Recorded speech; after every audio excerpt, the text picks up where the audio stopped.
a few more Mephedrone stories. I remembered some after I made that last video. The first one is my favourite one. And I was with a friend. Let's just say his name was Mike. His name wasn't Mike. I have to explain briefly what a shotty is, right? A shotty is a type of bong smoked in, I think people in Newcastle smoke them, also in Devon and Bristol and Cornwall. I don't know about other places. I think these are pretty much the only places in the world, really, where these are like widespread. I don't advise smoking shotties, by the way. They're like highly addictive and like really, really unhealthy, and the most addictive. It's like weed crack. You take a bottle, like a sort of 750 milliliter Coke bottle, for example. You burn a hole in it. You get a tube, just the metal tube from the bong, not the bowl, the screw-on attachment, just the tube. You push the tube. You melt the bottle with a lighter. You push the tube through the bottle, and that's it. Then you have this, upright bottle with tube going in like this, and it kind of like sticks up. You fill the water in. So, well, I guess it's the same as a normal bong. Anyway, you can actually use a normal bong for this. You just take the bowl off. So it's going into the thing. People prefer bowls. And then because there's no bowl, you take a ball of rolling tobacco. You create a ball and you stuff it into the end of the tube, and then you stuff loads of weed down on top of that. So instead of being weed in a bowl with a gauze that you kind of gradually burn, it's like a tightly packed, airtight ball of weed and tobacco. And it's a lot of tobacco in one hit, and it's like some people put a lot of weed in there as well. Then you start to burn it, and it's like bubbling like a normal bong, and then it gets to a certain point. Once it's completely red hot all the way through, you can like rip it through, and it's like, and it rips through. And you don't need a rush hole. On a bong, you need a rush hole to let the air in, to let the passage of air go through so you can breathe the smoke in. But with a shotty, you don't need it, because once the ball of tobacco rips through the tube becomes your rush hole, because the tube is now empty and it's a hollow tube. So the ball of tobacco goes through, suddenly all the smoke comes in. And it's really addictive because you get this like massive hit of nicotine and weed all in one go, and it makes this sound. It's like you get an association with the sound, it's just like bubbling, and then it like pops, and it's really satisfying when it pops. And sometimes you pack it where it's just about too big, and it's like, and the bottle starts to like collapse in on itself, and then it like just about pops through, and it like, and it goes through, and we were fucking hooked. And I know some people, as last I heard, are like still pretty badly hooked on these. Like they smoke them like first thing in the morning. They smoke like 2 or 3 before they get out of bed. So they smoke them before they go to bed at night, and like they're so addictive. They're so fucking addictive. I briefly got back into them about about 9 or 10 months ago, thinking like, I'm an adult now, this will be fine. It wasn't fine. I got so addicted and got really addicted to weed and tobacco again, and it was really bad. Anyway, this guy, we'll say his name is Mike again. Yeah, Mike. There's this thing that happens when you smoke them sometimes, where the dirty, shotty water, which is like much dirtier than bong water, because it's like all the tobacco goes in there, all the weed goes in there, all the burnt ash, so it's brown, sometimes thick. Like people don't change it for days because they're like blazed all the time. Thick, brown, heavy, like dirty water, like disgusting, just pure filth. And it's been sitting in there for days. Even you leave a bottle of water open, a cup of water out on the side for like a week, that's already, you don't want to drink that, Imagine it's filled with ash and fucking people's breath and like smoke and tar and burnt tobacco and unburnt tobacco as well. And just, anyway, it would often go in your mouth. People would call it Sidmouth, like the town Sidmouth, and it would be like, and you just get this like big, fucking big unwanted sip of this filthy water. And it used to happen to this guy Mike a lot. I guess he had a really strong lungs. I guess he had like really, really good lung capacity. It used to happen to him all the time, and it's really funny. And like it was just constant. It was like endless, and it got to a point. I was like, dude, at a certain point, you're gonna have to consider like just not smoking shotties anymore. Like there is a limit. There must be, surely. If this happened, say 50% of the time when you smoked one, you would quit, right? Like, and it was crazy. And he'd just be chilling. You'd hear him smoking a bong, and then suddenly you turn around, and he'd be like, oh, and he'd just have like just this filth like dribbling down his face. He'd get like really angry and shit, and like. I remember one time this guy came round who was from his rugby club, and he was like kind of like he'd clearly never like really seen weed before, and we were like trying to tell him like, yeah man, it's fine to smoke weed and stuff, you know, whatever, like don't worry about it, just chill out, like it's not a big deal. And he was like, he seemed kind of like really scared by the whole thing, and then he watched this guy Mike rip a shotty, and immediately the first one he watched, he got like a massive sidm, a huge massive gulp of like black water in his mouth, and he was just like, and he threw the shotty on the floor, and he spat the whole thing out, and it was like all over the wood floor, so you could see all the contents of all of it, and he was like coughing and spluttering, and this guy was just looking at him like, I think we basically cemented that guy would like never smoke weed, which is probably good for him, you know, at that time, to see such an off-putting kind of depiction of weed. Anyways, this used to happen to Mike constantly. And then one time we were doing loads of Mephedrone, and me and him were the worst. We were like seriously fiendish about this stuff, and we'd end up a lot of like just grubby people's houses, and just like kind of like well, grubby is maybe a bit harsh, like they never really, but like sometimes there were pretty like nasty people there, like people would just like try and intimidate you and just be kind of weird, and like there were people we would never normally hang out with if we weren't on drugs, and like some of them are pretty dumb and just like, yeah, pretty unpleasant. Some of them are fine, some of them are quite nice. Anyways, we're at this woman's house, and she was quite a lot older, and she lived in this council place, and like everyone used to go there to do drugs, but all like in Britain, you know, back in the day they were called like chavs. I guess it's like an outdated term now, and a bit like sort of, you know, a bit of a sort of classist term or whatever, but although it doesn't actually refer to people of a specific class, it refers to a certain subculture of people within that social class, but the lines get a bit blurred, so I think that's, you know, kind of why the word's a bit douchey. So anyway, we'll just say her name was Ashley.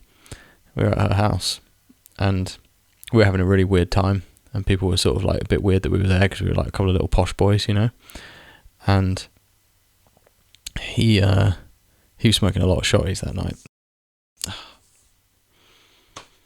I have to bleep his name out. I must remember to have to write a note to myself. So to remember. Not that it matters anyway. It's not even important, but I have to get rid of that. Yeah, he. I'll write down the minute it was. It was at 8:16, 8:16 something, whatever. Anyway, this guy was like, he was having this weird argument with this guy that was going on all night. It was like really weird tension between the two of them. And the guy kept getting really annoyed at him using the shotty, and he was like they kept having like fights over it. And then he said something to him. We were sitting, and I was like opposite him. He was in it, so it was like, you know, he's where like you are, the viewer now, you know, and I was in a chair opposite him, and he was in this armchair, and it was like all the other people were around, and we were kind of just like sitting opposite each other because we didn't really want to talk to anyone and having a really weird time, and we were like really fucked on Mephedrone, like to the point where we were sort of almost like tripping. And this shotty water was like filthy. It was like, it was black, and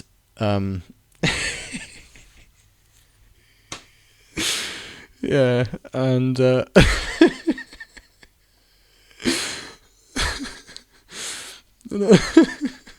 was talking to him, and he had this weird little spat with the guy from across the room. This like much older guy, and then he said some sort of like clever remark at the end of it, and he was like, yeah, and he was like, yeah, all right, just, you know, just make sure it doesn't happen again or something like that. He made some like smart ass remark.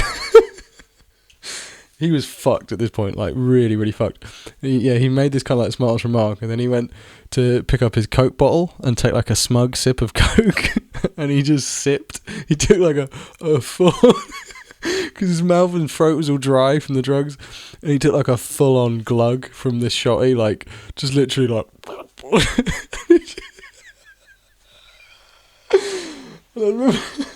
I saw it in slow motion. I saw him pick it up, and I was like, and I thought he was like blowing the smoke out of it or something to clear it for the next one. I was sat watching it, like I was frozen, and I was just watching it go up to his mouth. Just as it happened, I was like, oh, and like time stopped, like everything went so slow, and I just watched him sip it. And then he had it here, and he was just like, he started shaking. It was full on like cartoonish, like his face went so tense, and he was holding it, and he was like, and he brought it down, and he was just like, and like, because he didn't want anyone to know it had happened. He didn't want anyone to know it had happened. And so like, and I was just stuck like sitting there staring at him, and I was like, I don't think anyone saw, just stay still, just don't do anything, just wait a second, we'll figure this out. Like I was trying to like talk him through it, like coach him through the situation, and he was just like, like I could see he was like, there was so much like tension in his face. And then he put, all that was around was a carrier bag, and he picked up like an old like Sainsbury's bag and was just like dribbled it onto the bag and started wiping his mouth with the bag. And miraculously it appeared no one saw. Like it seemed like it was at the exact right moment where just like nobody saw. And he was just, I was like asking him, like I was kind of like, I was trying not to laugh, but I was also kind of horrified because I knew how bad it would have tasted, and it was so weird socially because we were already having such a bad night. It was like a really uncomfortable night, and there's a lot of weird like pride stuff going on with him, like pride as in like sort of ego stuff with him and these people, like feeling disrespected, you know, and like kind of trying to like, you know, maintain kind of good demeanor about it, and whilst being like really uncomfortably high on too much Mephedrone. And he was just like, you could just see he was in like, he was just having the worst time ever. I just remember the way his eyes like widened when he sipped it.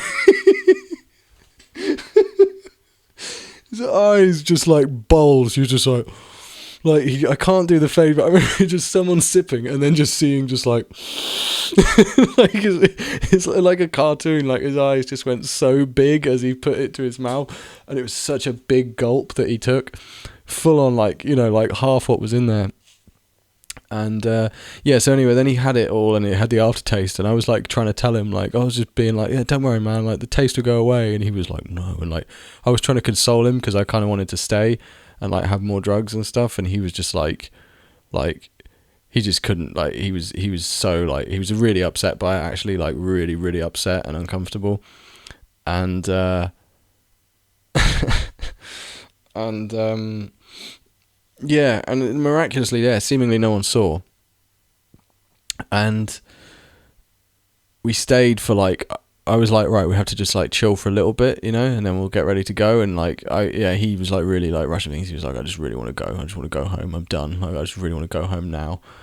And then we left. I think he went and like washed his mouth out of water, and like he was really struggling to see the funny side of it. And I couldn't stop laughing, like, and we started, like, we left, and just like really abruptly, and I just, it was like almost like a weird, it sounds crazy, like I was kind of in shock. I'd never seen anything like it in my life. It probably doesn't sound that great, but like, I just, the way it happened, the timing of it, the fact that no one saw, the look on his face, it was just like the craziest thing I'd ever seen. I just couldn't, like, I couldn't stop thinking about it. And the whole way home, I was like crying, laughing, and I kept being like, I'm sorry, like, I'm really sorry, I know it's like not funny, but also it is. And he was like, it's fine. And he was being quite tolerant, but then I just kept like exploding with laughter on the way home. And it was kind of like shock. I was times I was thinking like, I'm not even finding this funny that anymore, but I just can't stop laughing. I couldn't stop talking about it. And he just wanted to move on, and I think I was like annoying him a bit. And then we went home, whatever. And yeah, yeah. And then we just thought, okay, like no one knows about this, you know. And then a couple of days later, that woman Ashley came up to him, and she was like, "What's all this I hear about you drinking shotties in my house?" It was really weird because obviously someone had seen this and said nothing, like. Someone had said nothing, watched that happen, and just been like, and just gone about their day.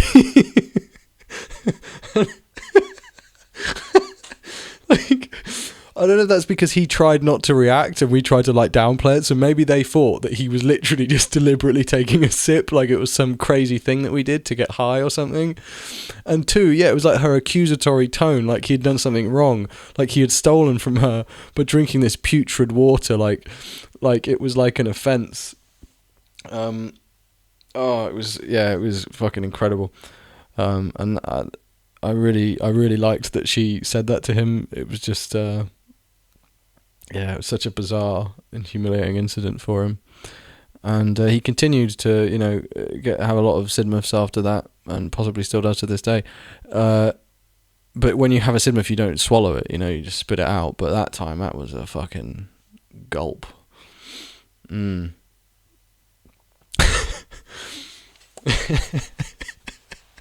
It was I remember it was a victory sip. That was what we kept saying was so bad about it. It was like he took it as a victory sip, like it wasn't just a sip.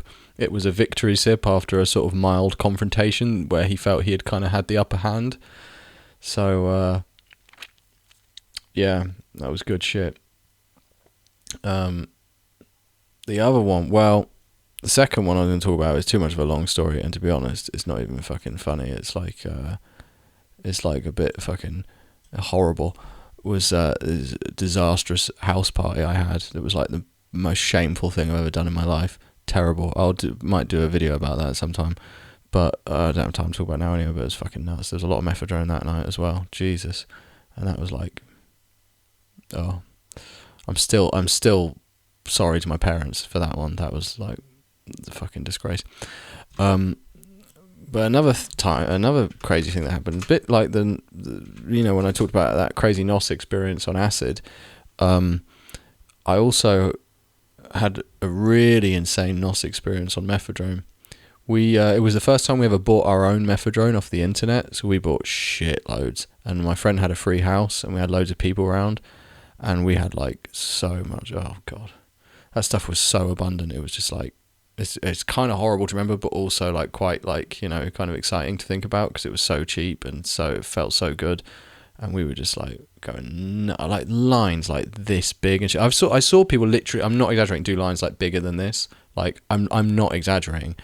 I think at some point your nose doesn't absorb it. It's kind of stupid, but people. Oh, it's weird. Part of me wants to vomit thinking about it, and part of me would like love a line of it right now. Well, I wouldn't like it right now. I've got to be up for work in the morning and shit, but yeah. Actually, I have the day off tomorrow, but still, I just wouldn't want to. I would like to try it again sometime before I die, though. Not that I need to put like a sort of morbid kind of thing on it, but anyway, yeah. So I did. Like it was really late. We've been doing it for ages. Everyone was doing NOS. And I remember like just doing it. I remember doing the NOS balloon and kind of just being like, whoa, and normal shit. Everything starts to feel a bit weird. And then just nothingness. Just complete nothingness. And then I started like fading back into consciousness. And I don't remember doing anything. I didn't think I was doing anything. I just thought I was just there.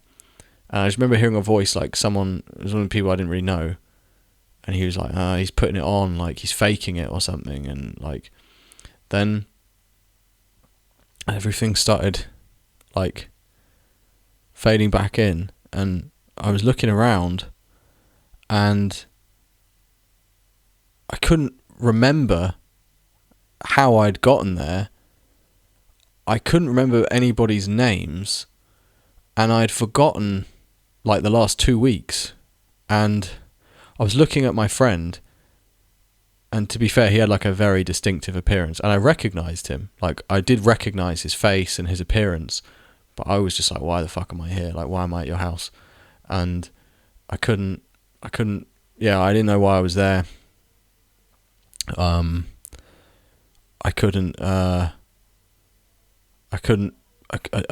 know anything that had happened for like 2 weeks prior, and it took me like I think about a week to remember everything. I had to like replay everything in order from that day. It was a really weird experience because I was sat there and like people were talking to me and I didn't really want to speak because I was like, I don't know what the fuck is going on, or like where I am or what's going on, and I didn't fully know who I was.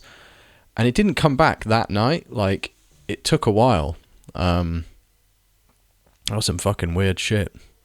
Yeah, I mean, not that great of a story, really. You know, not much happened. I just kind of forgot everything. But kind of crazy that can happen. And it's kind of crazy to think, like, you know, you put all this time and money into, like, raising your kid, and then you go away for a week, and they buy these insane fucking Chinese chemicals off the internet, and then they start inhaling nitrous from balloons and giving themselves amnesia, and like, you imagine, you know, I mean, like, you imagine seeing your son's not a line like this big. You just like, you come home early and you just look through the window and he's just like across the whole coffee table, and then like his mate's got balloons and they're like fucking passing out and shit. Like, can you imagine how that would feel, seeing like your fucking 17-year-old son do that? Yeah, it'd be crazy. And yeah, Jesus, yeah, nuts.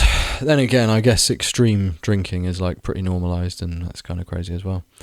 But yeah, Mephedrone, man. I've been watching a lot of videos about it on YouTube recently, like just really bizarre videos uploaded in like fucking 2010 and shit, where it's like, my mate on MCAT. There's a really funny one actually. It's called, I have to find the name of it, it's so funny. MCAT, it's called, look up the effects of MCAT, the effects of MCAT episode 1. It's this guy, he's like just filming his mate, and the guy's just on like loads of Mephedrone, and he's just like talking shit. And then midway through his story, he's like, I was having a drink of, vodka. And the guy's like, no, I don't know what vodka is. No. It's such a fucking typical, like, bullshit Mephedrone thing to say. Like, just talking so much. He's like, yeah, you know vodka? It's like, yeah, I think I know vodka. Yeah, you know beer? Yeah. I was having a, you know that stuff, beer. It's such a weird remark, vodka. It's a perfect example, yeah, of just, like, the dumb shit you say when you're just talking for the sake of it. But, man, I'm fucking talking myself into wanting some Mephedrone, Jesus. But it's bad, and, yeah, people shouldn't do it. And I don't think it really exists anymore anyway. I think it's more or less impossible to get. There's always rumours of, like, oh, there's, clean Mephedrone now or whatever, but I've heard very conflicting reports about that, and I'm more inclined to believe there's not, because I think if you snorted pure Mephedrone, you would know. You could just tell, like, maybe. Although a lot of us doing it then, we were like very young and we hadn't really like, depleted all our fucking reserves of like serotonin and shit. So maybe that was partially why. And maybe if we did it now, even if it was pure, we'd think it wasn't, because we're a bit more like, but who knows. Anyway, you got any fucking Mephedrone stories? By all means, pop them in the comments. And yeah, that's all for now. I'm gonna go to bed.